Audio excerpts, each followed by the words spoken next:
இப்போ ஒரு கட்டத்துல வந்து ஹீரோக்கு வந்து ஒரு டிரான்ஸ்ஃபர்மேஷன் நடக்கணும். அந்த டிரான்ஸ்ஃபர்மேஷன் நடக்கும் போது நம்ம ஆர்டிபிஷியலா இருந்துச்சு. அது ஒரு எக்ஸைட்டே பண்ணல. ஆனா அது ஒர்க் அவுட் ஆயிருந்தா செம்ம ஒரு எக்ஸைட்டிங்கான மொமெண்டா இருந்திருக்கும். உண்மையிலேயே அது வந்து தியேட்டர்ல விசில் அடிக்கிற மொமெண்டா மாற வேண்டியது என்னடி இது அந்த மாதிரிதான் ஆயிப்போச்சு. அதாவது செலிப்ரேட் பண்ற மூமெண்ட்ஸ் இருக்கு, ஆனா வந்து பார்க்கும்போது செலிப்ரேட் பண்ற மாதிரி இல்ல. சிம்பிளா சொல்லணும்னா இந்த கலக்க போகுது யாரு அசத்த போகுது யாருலாம் எம்ஜிஆர் இந்த மாதிரி பண்ணா எப்படி இருக்கும் அப்படின்னு ஒரு எபிசோட்ஸ் பண்ணுவாங்க. அந்த மாதிரிதான் இருந்துச்சு ஹோல் படமுமே. அதே மாதிரி படத்தோட டியூரேஷனும் 2 மணி நேரம் தான். படம் ரொம்ப மட்டமான படம்னு சொல்லிட முடியாது, ரொம்ப சூப்பரான படமும் சொல்லிட முடியாது.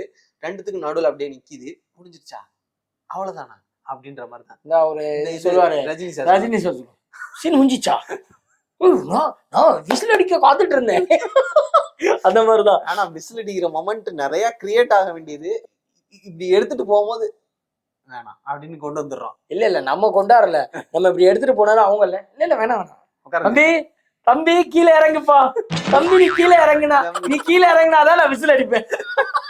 மொத்தத்துல இந்த பொங்கலுக்கு ஏத்த ஒரு வெண்பொங்கல் தான் இந்த வா வாத்தியாரு.